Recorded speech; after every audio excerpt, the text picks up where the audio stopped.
بالله من الشيطان الرجيم بسم الله الرحمن الرحيم انما ينهاكم الله بشك الله من كي تاسو لرد دوستینا عن الذين لها کسانو قاتلوكم في الدين چې تاسو سره جګړې کوي واخرجوكم من دياركم او تاسو د کورونو نه وباسي وظاهروا على اخراجكم ان تولوهم او کوشش کوي چې تاسو وباسي ومن يتولهم چا چې دې سره دوستي وکړه په اولئک هم الظالمون دا زیاتی کوونکي دي یا ایها الذين آمنوا اے مؤمنانو اذا جاءكم المؤمنات مهاجرات هر کله چې تاسو ته راشي د مکې نه یا د بل ځای نه زنانا چې هجرت کوونکي فامتحنوهن پس امتحان تیواله چې مسلمانان دیو کنا الله اعلم بإيمانهن الله په ایمان باندې عالم دی فإن علمتموهن مؤمنات کچری تاسو ته اندازه ولګید چې دا مؤمنان دي فلا ترجعوهن الى الكفار کافرانو ته مو واپس کوي لا هن هل لهم ولا هم يهلون لهن ندید اغید پارونا اغید دید پار جائز دی وآتوهم ما انفقوا او ورکه دیتا خرچی یعنی مہرون ردی ولا جناح علیکم ان تنکحوهن اذا آتیتم اجورهن او اس گناہ پتا سنشت چې نکاح وسرو کې کله چې مہر ادا کې ولا تمسكوا بعصم الكوافر او مپرګ دے کافرانو سره مسلمانان زنانا واسألوا ما انفقتم او کستاسو نفات شونه داغینه خرچه وغواړي وليسألوا ما انفقوا او اغیدم خرچه وغواړي ذالکم حکم الله دا د الله قانون دی يحكم بینکم چې تاسو په ما بین کې چلی الله علیم حکیم الله پوهه دی او حکمت والا دی وَإِنْ فَاتَكُمْ شَيْءٍ مِّنْ أَزْوَاجِكُمْ إِلَى الْكُفَّارِ او کستاسو نه سپیسې پاتې شوې د بیبیانو ستاسو کافرانو ته فعاقبتم نو پس ویخلې وی غواړې فآتوا الذين ذهبت ازواجهم مثل ما انفقوا یا چې تاسو ته مالی غنیمت ملو شي نو خپل خرچه نه کټ کې واتقوا الله الذي انتم به مؤمنون ويریږي د الله نه هغه الله چې تاسو په ایمان راوړی دی یا ایها النبی ای پیغمبر علیہ السلام اذا جاءك المؤمنات يبايعنك کله چې تاسو مؤمنان زنانه راشي چې بیعت کوي تا سره نو علی الله یشرکنا پدې ته بیعت والا چې شرک بنه کوي بالله شیئا فالله باندې معمولهم ولا يسرقنا غلا بنه کوي ولا یزنین زنا بنه کوي ولا یقتلن اولادهن خپل اولاد بنه قتل کوي ولا یاتین ببهتان یفترینه بین ایدیهن وارجلهن او نه په یو بل الزام لګی د ځان ولا یعصینک فی معروف او بل سرکشی بنه کوي په نیکو کې فبايعهن نو پس بیعت نه پدی خبر وکا واستغفر لهن الله او د الله نه ولا بخنه وغواړه ان الله بشک الله غفور الرحیم بخون کې او رحم کوونکی دی یا ایها الذين امنوا اے مؤمنان لا تتولوا دوستی مکوي قوما دها قوم سرا عذب الله عليهم چې الله په غضب کړي دي چې هغه کافران دي قد يئسوا من الاخره دي مایوس دي د دوباره ژوندون کما يئس الكفار من اصحاب القبور لکه څنګه چې کافران د دوباره ژوند منکر دي منګه نن اخیری آیاتونه د سوره ممتحنه اوې منګه د سوره ممتحنه اغا ټاپک ولیدو چې ممتحنه څه ته وایي د چانه چې ته امتحان لري امتحنوهن امتحان دی والا ازمیخ پیوکا نو دې ته ویل شي ممتحنه دا غینه امتحان والا چې ایمان پکشته کنه الله پاک لومبنه دا خبر وکړه چې انما ينهاكم الله عن الذين قاتلوكم في الدين واخرجوكم من دياركم وظاهروا على اخراجكم ان تولوهم الله پاک تاسو منی کوي د هغه کسانو نه چې تاسو سره جګړه کوي په دین کې تاسو وباسي د کورونو نه او تاسو باندې غلبه کوي چې تاسو سره دوستی وکي الله دا درې شرط ولګول چې الله تاسو منی کوي چې څوک تاسو سره جګړه کوي تاسو د کورونو نه وباسي او په تاسو غلبه کوي یعنی تاسو په مقابله کې د بل چا امداد کوي چې تاسو سره دوستی وکړي دې خلکو سره به دوستی نه کوي ومن يتولهم فاولئک هم الظالمون او چا چې دې خلکو سره دوستی وکړه چې هغه د مسلمان خلاف دی مسلمان ته نقصان رسوي او تا داسې کافر سره دوستی وکړه نه الله وی دا مسلمان بیا ظالم دی یا ایها الذین آمنوا اذا جاءکم المؤمنات مهاجرات فامتحنوهن کله چې تاسو ته مؤمنان ښځې راشي او هجرت وکړي نو د هغې نه امتحان والے پس کې په ایمان کې چې د دې عقیده څنګه ده الله اعلم بایمانهن الله ته د ایمان پته را فإن علمتموهن مؤمنات فلا ترجعوهن إلى الكفار کچری تاسو ته اندازه ولګېده چې دا مسلمانان دي نو کفارو ته مو واپس کوئ مسله دا وشوه چې کله صلح حدیبیه وشوه نو د صلح حدیبیې په دوران کې مسلمانانو دا معاهده خو وکړه چې که یو کافر مسلمان شي او مدینې ته راشي نو مسلمانان به واپس کوي لیکن دا خبره پکې ونه شوه چې که یو کافر مسلمان شي او مدینې ته راغله نو مسلمانان به واپس کوي دا خبره پکې ونه شوه او دا خبره هغوی څه ګڼله نه او پیغمبر علیهم الصلاة والسلام چې کله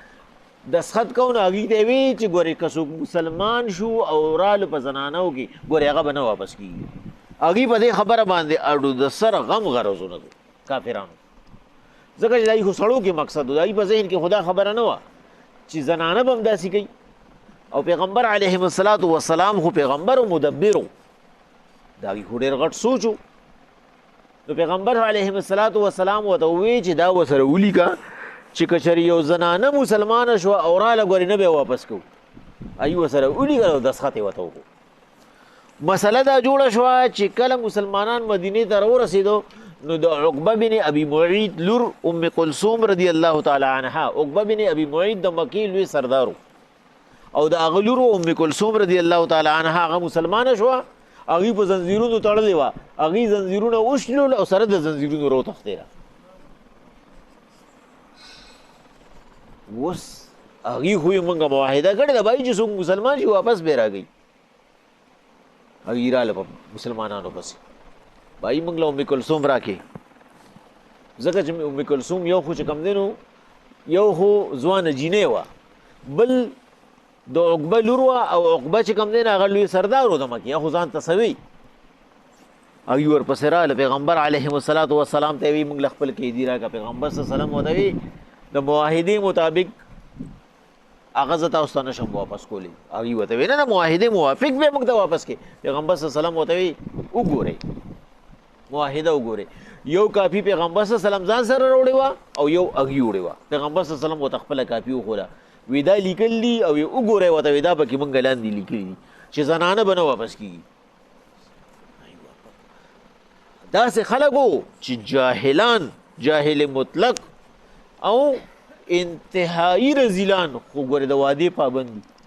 منافقت د مکې په خلکو کې نه نه پکې دروغ هغوی بالکل په خپله واده باندې قایم وو هغوی لاړو چې لاړه هغوی ورته وی عقبه ورته وی زما لور هغوی ورته وی وی معاهده کې م لیکلي دي هغه راواغستی کې واقع شي لیکلي چې بای زنانه به نه واپس کېږي دا ړومبنی کیس و چې وشو هغوی د مسلمانانو په دې کار باندې ډېر زیات اریان هم شو خفه هم شو چې دې څومره لوی ذهن دی نو په دې وجه باندې هغه زنانه چې هغه په مکې کې پاتې شوي وي او د هغوی خاوندان کافرانو د هغوی حوصلې جوړې شوې بس هغوی شروع وکړه تلې به ځکه چې دا خو ړومبی وه چې دې زړه وکړو اوس د هغې نه پس بنده ته بیا همت میلو شي چې بای ما واپس کوي نه بس دا خو ډېر شوي یو دوه خو نه وي چې خاوندان کافرانو د پیغمبر صلی الله علیه وسلم خپله لور حضرت زینب رضی الله تعالی عنه د عمر بن العاص په نکاح کې وه او کافر و د عتبه زوی او کافر و ځکه چې هغه وخته پورې لا دا پابندي نه وه راغلې نو یو مسله جوړه شوه زنانه به بیا راتلي اوس پته نه لګېده چې آیا دا دي د هلته نه تنګې شي نو راځي د کفر په حالت کې راځي یا دا دي جاسوسۍ نه راځي یا په حقیقت کې راځي دا الله به امتحان دی والی خیر دی دا څه خبره ده امتحان دی والی نه که مسلمانانی نو فلا ترجعوهن الی الکفار کفارو ته مه واپس کوئ دا هغې دپاره اوس جایز نه دي دک ځای نه چې کوم دی نو حرمت راغې نو پیغمبر صلی الله علیه وسلم خپله لور هم راوغوښته لا هن حل لهم ندی د هغې دپاره جایز دي ولا هم یحلون لهن او نه دا کافران د دې دپاره جایز دي وآتوهم ما انفقوا مهر یې ورکې وآتوهم ما انفقوا نه دلته کې امام نصفي صاحب وایي چې څومره خرچه پې شوې ده که خاوند یې غواړي هغه لی ورکې که کافر خاوند دي ولا جناح علیکم ان تنکحوهن اذا آتیتموهن اجورهن دا ښځې به مفت نه لې دا د دې عزت دی چې دوی له به مهر خپل ورکوې ولا تمسکو بعصم الکوافر او کافر هم ځان سره مه ټینګوئ چې کومې ښځې کافري دلته کې تاسو سره هغه کافرې ښځې هغوی ته پرېږدئ چې ځي کومه زنانه هغه کافره شوه نو د دې نه دوه مقصد لري که تاسو سره دلته مدینې ته راغله او کافره شوه یا په مکه کې ستاسو کافرې ښځې پاتې شوي دي نو هغه راغواړئ ما بس هغه هغوی ته پرېږدئ د عمر رضی الله تعالی عنه هم دوه بیبیانې داسې وې چې هغه سره رانلې کافرې وې هغه عمر رضی الله تعالی عنه پرېښودې یو ورسره راله او دوه ترې نه هلته پاتې شوې الله وی ولا تمسکو بعصم الکوافر کافر ستاسو دپاره جایز نه دي بس کافرې بیبیانې ختم کې پرېږدئ خو وسألو ما انفقتم د هغې خرچه د هغې خاوند نه وغواړئ چې هلته ورسره کم کس نکاح کول غواړي هغه ته وایي بهی دوره دوره خرچه مې پې شوې ده خرچه راکې ولیسألو ما انفقو او هغه له پکار دي چې هغه ستاسو نه خرچه والي خپله خپله خرچه والي ځکه چې په خرچه باندې معاش دی نو خرچه نه ماب کېږي ذلکم حکم الله دا د الله حکم دی په دې پوره عمل وکړې یحکم بینکم چې ستاسو په مابین کې وکړو الله علیم حکیم الله پاک پویه دی او حکمت والا دی او یو مسله ده وان فاتکم شیء من ازواجکم الی الکفار که ستاسو کفارو ته څه خرچه پاتې شوه هغوی نه درکوي هغوی وي نه به بس دا خو موږ ته پاتې دي او موږ اړو خرچه درکوو نه زنانه د هم پاتې شوه او خرچه دې هم پاتې شوه نو فعاقبتم نو دا والې خو فاتوا الذین ذهبت ازواجهم مثل ما انفقوا کله چې تاسو ته زنانه بل ځای کې میلو شوې په مالی غنیمت کې یا تاسو ته مال په مالی غنیمت کې میلو شو نو چې د کم کس خرچه پاتې نو بیت المال دی ورته ادایګي وکړي هغه له د نقصان نه ورګئ چې کافر وله نه ورګئ نو د کافر نه چې کم مال تاسو راوړو نورو نو په هغې کې هغه ته ادایګي وکړي واتقوا الله الذي د الله نه ویریږئ هغه الله انتم به مؤمنون چې هغه الله باندې تاسو ایمان راوړی دی یا ایها النبی ای پیغمبر علیه السلام اوس مسله د څه جوړه شوه ازادي خدا میلاو شوه چې بایي زنانه د هلته نه راتلی شي مسلمانان به واپس نه ورګئ اوس په هغې باندې تاسو امتحان والے نو امتحان یې په څه طریقه والے الله پاک د هغې دپاره اصول راولېږل دې ته حلف وایي موږ چې ورته اوت وایو چې حل په پسه وچتو موږ چې یو ملک ته ځو د هغوی پاسپورټ الو په هغه پاسپورټ کې موږ دپاره څو اصول او قوانین چې د دې د ملک د کومو کومو حالاتو او د کومو کومو قوانینو په څه طریقې به ته خیال ساتي الله هغه قوانین واضح کړو دا د زنانو دپاره دي یو د نارینهو دپاره هم دي د نارینهو دپاره پکې عبدالله بن مسعود رضی الله تعالی عنه وایي پنځه هغه الفاظ سیوا وو چې په خپل ځای باندې به ووایو خو یو به پکې دا ووایو چې نارینهو به بیعت کوو نو هغوی ته به یې دا وي چې موږ به د پیغمبر علیهم السلام د قول و فعل پابند یو زمونږ خپله عقیده او نظریه به موږ د پیغمبر علیهم السلام د عقیدې او د نظریې نه ځار کوو د پیغمبر صلی الله علیه وسلم چې کومه نظریه موږ به اکه نظریه لو دا پکې سیوایي خبره د نارینهو دپاره راتله الله وایي یا ایها النبی ای پیغمبر علیه السلام اذا جاءک المؤمنات چې کله مؤمنانې ښځې تا ته راشي هجرت یوگی او راشی نو یبایعنک د هغې نه بیعت والا د هغې نه حلف والا د هغې نه قسم والا علا په دې خبره الله یشرکنا چې شرک به نه کوي بالله شیئا الله سره معمولي ولې دا د هغه زمانې د ټولو نه ناکاره اعمالو چې دا دلته الله بیانوي هلته کې د ټولو نه ناکاره عمل سو جهالت کې شرک و چې زنانو به شرک او زنانه بیا په خپله عقیده کې ډېرې مضبوطي چې ځکه چې هغوی ناپوهي هغوی ته چې یو خبره وشي هغوی وایي دا خبره ده نو هغوی به د زړه د اخلاصه عبادت کو شرک به کوو نو لومبی به نه په دې خبره باندې ته حلف والي پیغمبر صلی الله علیه وسلم چې شرک به نه کوي ولا یسرقنا غلا به نه کوي په زنانو کې د غلا ډېر زیات رجحان ولې هغوی ته خو د خاوند مال پروت او چې څوک راځي هغوی لی ورکوي حالانکې د خاوند مال لګول د هغوی دپاره جایز نه دی نو دلته کې د مسلم شریف یو حدیث مبارکه دی چې کله پیغمبر علیهم السلام د زنانو نه بیعت کو نو د بیعت دوه طریقې وي پیغمبر صلی الله علیه وسلم به په اوبو کې لاس کېښودو نو په هغه اوبو کې به هغه زنانو بیا لاس کېښودو او یا به پیغمبر علیهم الصلاة والسلام صادر هغې له ورکړو نو یو سر به پیغمبر صلی الله علیه وسلم نیسلی او یو به هغې نیسلی حضرت عایشه بیبي وایي پیغمبر صلی الله علیه وسلم چې ته یو زنانه سره لاس نو لګولی په بیعت کې چې ته یو زنانه سره لاس نو لګولی بس دا د بیعت دوه طریقې وي او یا به د ټولو نه ښکلې طریقه به چې پیغمبر صلی الله علیه وسلم کوله به دا وه چې پیغمبر صلی الله علیه وسلم به وي ما پسې وایه چې پیغمبر صلی الله علیه وسلم بس وي نو هغې به ورپسې هغه شانتې وي نو زنانه غونډې را جمع شوې وي نو په هغې کې هندم راغلی وه او دا هنده هغه ښځه وه چې د حضرت حمزه رضی الله تعالی عنه زړه راوباسلی او کلیجي او هغې چکولې وه ځکه چې حمزه رضی الله تعالی عنه یې پلار وجلی نو دا هم مسلمانه شو په فتح مکه کې او دا هم راله نو ټولو زنانو په پرده کې به خو دې ځان ډېر رانغاړلی چې پیغمبر صلی الله علیه وسلم مې ونه پیژني هسې نه پیغمبر صلی الله علیه وسلم مې وپېژني او ما ته وایي چې ته دې نه پاسه نو چې کله پیغمبر علیهم الصلاة والسلام وی ولا یشرکنا بالله الله سره به شرک نه کوي شیئا په هېڅ څیز نه هندې ووایي دا خو د سړو دپاره هم ده نو د زنانو دپاره به لازمني دا خو لازمي شرط دی چې شرک به نه کوي دا د هغې هغه بولډنس ته ګورئ ښه زنانه ده او دا ورسره خطره ده چې د پیغمبر صلی الله علیه وسلم له مې تره وجلی دی او ځان یې ښه انغاړلی دی او بیا هم ټینګېږي نه خبرې ده ورته وایي دا خو د سړو دپاره هم دی نو د زنانو دپاره خو به لازمني ځکه چې زنانه خو د سړو نه کمزوري دي شرک په زنانو کې سیوا دی پیغمبر صلی الله علیه وسلم ورته وایي ولا یسرقنا غلا به نه کوي د خاوند نه د هر څه نه به نه کوي خو د خاوند نه به غلا نه کوي نو هغه ورته وایي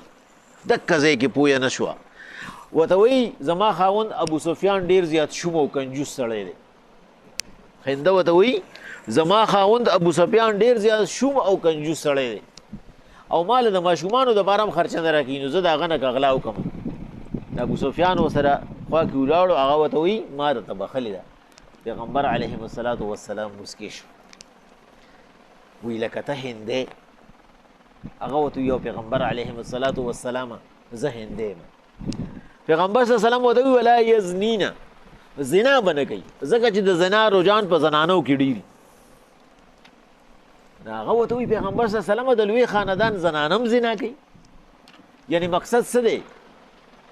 چې د مکې زنانه که هر څنګه وي خو چې کومې اصلي زنانه وي نو په هغې کې ګورې د ګناه رجحان نه و د بې حیایۍ رجحان پکې نه و ولا یقتلن اولادهن خپل اولاد به نه وژني نه د پیدایش نه پس او نه د پیدایش نه مخکې د پیدایش نه مخکې کوم اولاد وژل دي موږ پې خبره کړې وه او انشاءالله بیا به پیچته وګورو د پیدایش نه مخکې اولاد وژل دا دي چې ته اسقاط حمل وکړي ستا ماشوم سا اغستی او ته یې لرې کړي نو دا قتل دی او د دې به الله پاک دیت علی په ورځ د قیامت باندې چې د یو سړي د یو زنانه په خېټه باندې ماشومي او هغه سا اغستی درې میاشتې پس سا علي او د هغې نه پسې دا ضایع کړي نو د هغې به دا دیت ورکوي دی قتل وکړو نو که د خاوند او د ښځې د دواړو رضا وه په دواړه ده که ښځه یې په زوره باندې مجبوره کړې وه نو په خاوند ده نو دکه وخت کې ورته هندي وایي هنده ورته وایي عجیبه خبره ده پیغمبر علیه السلام عجیبه خبره دې وکړه د مسلم شریف حدیث دی پلاران دې وله ووژل او موږ ته وایي اولاد وله مه وژنه پیغمبر صلی الله علیه وسلم ته وایي پلاران وله تا ووژل او موږ ته وایي اولاد وله مه وژنه نو عمر رضی الله تعالی عنه په خندا شو او پیغمبر صلی الله علیه وسلم مسکې شو خو ورته ونه وی ولې هنده څوک وه هنده د پیغمبر صلی الله علیه وسلم خواښې وه د حضرت ام حبیبه مور وه او ام حبیبه چې کومه وه دا د ابو سفیان او د هندي لور وه او دا هنده د پیغمبر صلی الله علیه وسلم خواښې وه د پیغمبر علیهم الصلاة والسلام وخندل او د هغې هغه جواب ته ټول ریان شو چې ګوره دا په دې حالت کې هم چې کوم دی هغه خپله خبره نه پرېږدي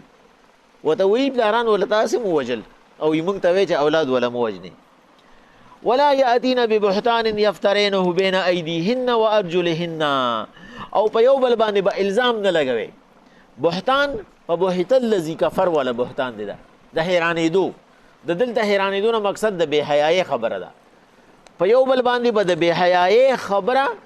هغه هسې نه وایې چې د غلا وکړه د ډاکه وکړه او د زنا وکړه دا په زنانو کې ډېري په یو بل الزامات لګوي ولا یعصینک فی معروف او د نیکو په کار کې به نافرمانی نه کوي چې د نیکۍ حکم د تکله پیغمبر کوي نو په هغې کې به خپل اولاد او خپل مال او خپلوان دا مخې ته نه راولې فبایعهن نو پیغمبر صلی الله علیه وسلم په دې خبرو ته نه مکمل